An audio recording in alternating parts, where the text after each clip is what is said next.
Have you ever felt like no matter how hard you try, it's never enough?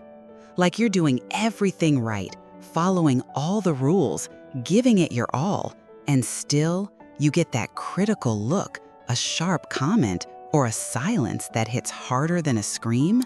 This is Lily's story, but it could just as well be yours. Storytelling grew up in a home that looked perfect on the outside. Her parents worked hard, paid the bills on time, there was always food on the table.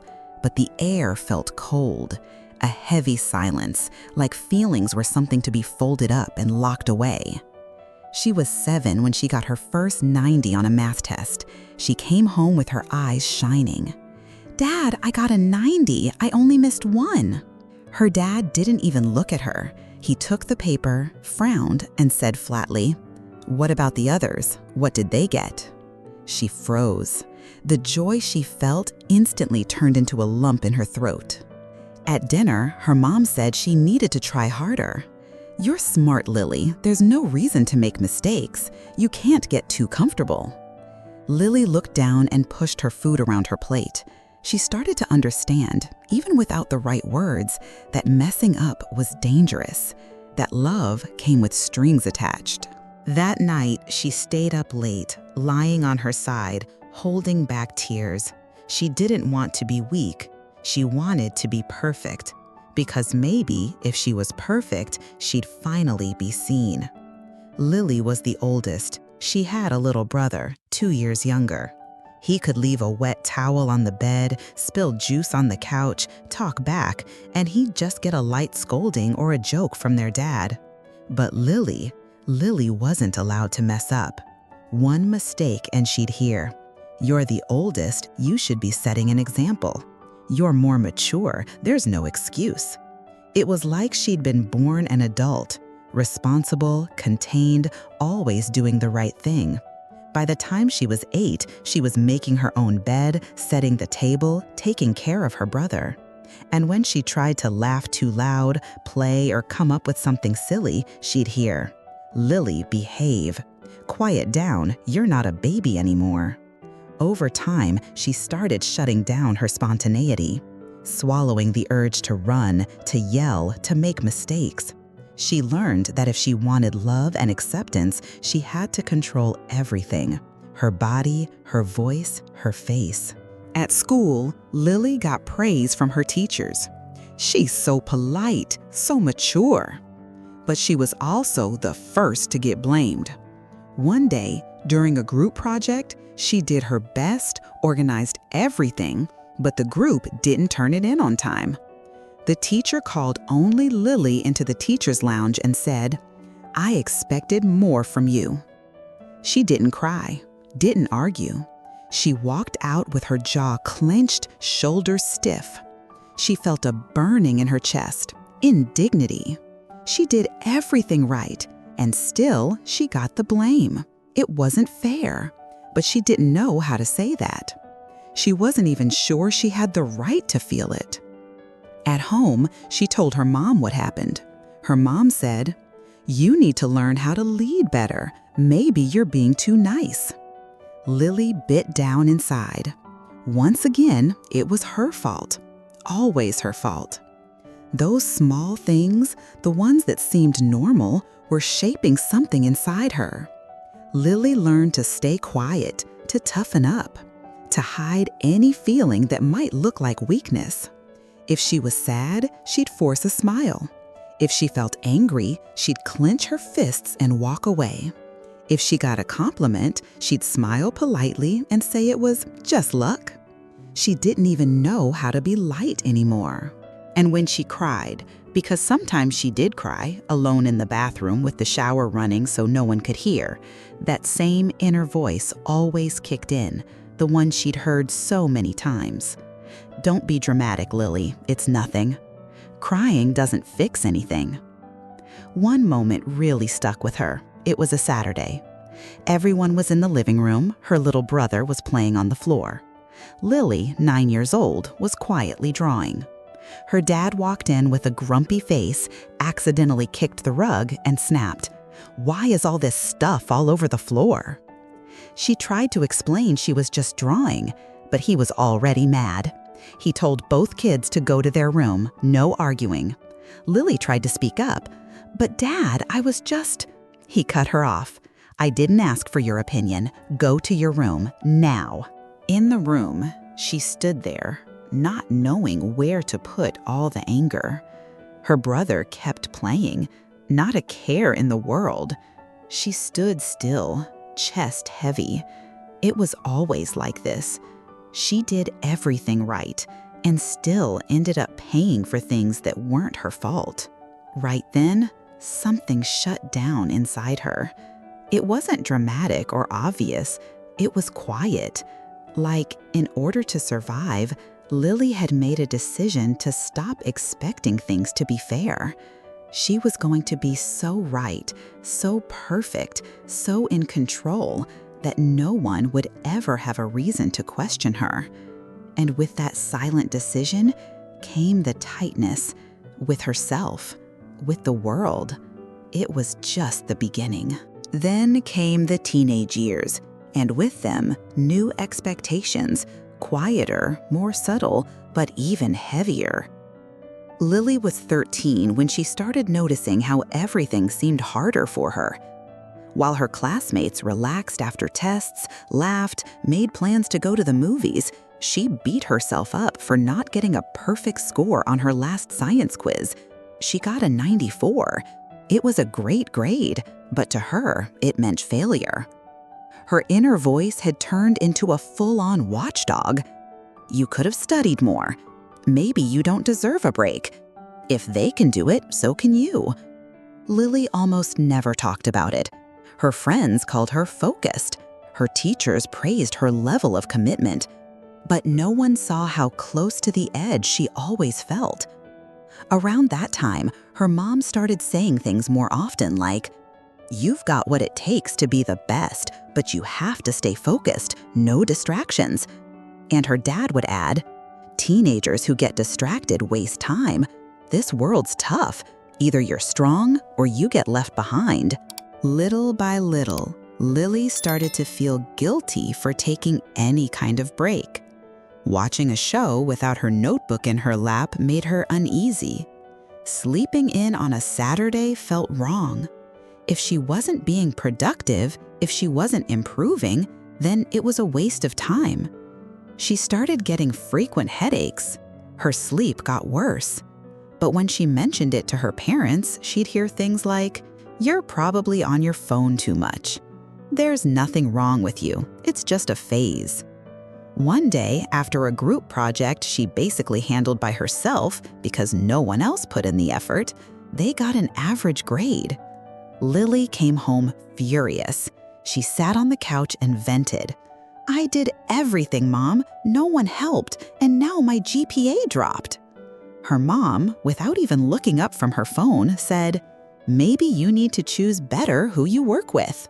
Lily's anger turned into a burning in her chest, a burn she swallowed down hard. Once again, it was her fault. Once again, she did everything right and still got blamed. She started pulling back, talking less, trusting people less. At school, she began avoiding group projects. She'd rather do everything on her own. Trusting others felt risky because if anything went wrong, it would fall on her. Deep down, Lily carried this constant feeling of unfairness, that everything was harder for her, that others could mess up and be forgiven, but she couldn't. And on the rare occasions she showed weakness, she was quickly shut down. One day, she broke down crying in the school bathroom. She was tired, hadn't slept well in days, worn out from all the studying. The school counselor found her and asked what was going on. She tried to explain, but before she could even finish the sentence, she heard, "You're a strong girl. That's just a little anxiety. It'll pass." That hurt more than any punishment. Once again, she got the message. Feeling was wrong. Being sensitive was weakness. If she wanted to be taken seriously, she had to control even her emotions. By the time she was 15, she started answering everything with a firm tone. stopped asking for help, stopped showing insecurity. She studied even harder, planned everything out even more, pushed herself even more. Her body was always tense, muscles tight. She sat with perfect posture, never slouched on the couch like her friends. It was like, without even realizing, her whole body was trying to match the stiffness she had built up inside. Then the comments started. "You're so mature for your age. You already seem like an adult. I wish I had your discipline." Inside, all Lily wanted was to rest, but she didn't know how anymore. Life had turned into an invisible battlefield. No one saw it, no one noticed, but she was always fighting against exhaustion, against guilt, against that constant feeling of unfairness that followed her around. Lily was the model teenager, but she was constantly drained from carrying a world on her shoulders that truthfully was never hers to carry. She just didn't know that yet. Storytelling. Got into college on a scholarship. She was driven, organized, always ahead on her assignments. Her professors praised her. Her classmates admired her and were also a little intimidated because Lily didn't tolerate mistakes. She didn't accept delays, slip-ups, or excuses. She was demanding, with others, but mostly with herself. At her first internship, she became a standout in just a few months. She hit every deadline, worked late, took on tasks that weren't even hers. She got praised, a lot. But she didn't feel anything. Whenever someone said, "Great job," she'd reply, "Oh, I just did my part." And inside, a voice would add, "You're only doing the bare minimum, don't slack off." It was the same at her first job, her second, and her third. She was climbing the career ladder, but constantly on edge. She'd wake up with her jaw clenched, had frequent stomach issues, her whole body on high alert, like she was always bracing for criticism, a mistake, or another injustice to fix. In relationships, the same pattern played out. Lily dated a few people, but everything turned into pressure. She expected too much. She didn't know how to handle flaws. If someone forgot a date, showed up late, acted inconsistently, she'd shut down. She wouldn't yell, she'd freeze, pull away, punish them with silence, and say, in the firmest tone, "If I can get it right, so can you." But deep down, it hurt, because what she really wanted and didn't know how to ask for was to be cared for. But asking felt unthinkable. Showing vulnerability felt like a crime. She had to keep up the image of the strong, independent, capable woman. Being self-sufficient became the rule. Asking for help was humiliation. Saying she couldn't handle something? Impossible. Her friends noticed. One time, during a deeper conversation, one of them said, "Lily, you never let yourself mess up. Doesn't that wear you out?" She gave a soft laugh, looked away, and said, "I'd rather just do things myself than rely on anyone else." But that night, lying in bed alone, she cried, because yes, she was tired, so tired, but she didn't know how to stop. She didn't know how to ask for comfort, or even who to ask. And when she saw someone being fake, cheating, pretending, she'd feel heat in her skin, a deep, burning anger. She couldn't stand injustice. She'd argued with coworkers, bosses, even friends. She felt like the world was dishonest, and she had to be the one to hold the line. But it left her feeling isolated. Inside, Lily felt alone and invisible. And then came the anxiety attacks, frequent, silent, in traffic, in the office bathroom, lying in bed at home. Her whole body would tingle, her chest would tighten, but she'd take a deep breath, wash her face, and keep going. Until one day, during a meeting, her manager cut her off with a rude tone. It was a small criticism, but it triggered something. She heard it, froze, and couldn't respond, swallowed the frustration like always. But that night, her body gave out. She had a panic attack, alone in her room, curled up in a ball, struggling to breathe, heart racing, muscles locked, crushed by an invisible weight. That was the moment something shifted. The following week, she decided to see a therapist. She walked into the office trying to keep it together, spoke slowly with her usual firm tone. Until one session, the therapist looked at her gently and said, "Lily, you're so focused on doing everything right. It's like you've never had space to just be." She froze, her body shook, and she cried. For the first time in front of someone else. It hit her. She'd been carrying the weight of injustice since she was a kid, always trying to prove her worth, holding up a kind of toughness that wasn't strength, it was armor. It wasn't a miracle, it didn't change overnight, but little by little, Lily started noticing things, started seeing how hard she was on herself, how much she bottled up, how often she pretended things were fine when they weren't. She started to relearn, to name her emotions, to question that voice inside that told her she couldn't make mistakes, to realize that perfection doesn't equal worth. She began trying small acts of courage, saying "I don't know" without guilt, asking for help without feeling weak, accepting a compliment without looking away. It was hard because letting go of the armor felt like tearing something open inside. But in that new space, she started to find freedom. Lily still feels the urge to push herself, still has days where she feels guilty for resting, for not being productive, for not doing more. But now she notices it. Now she chooses differently because deep in her heart, she finally understood. She never had to be perfect to be loved. She just had to be whole. Some stories we don't even realize we're living until the body starts screaming what the soul has been whispering for years.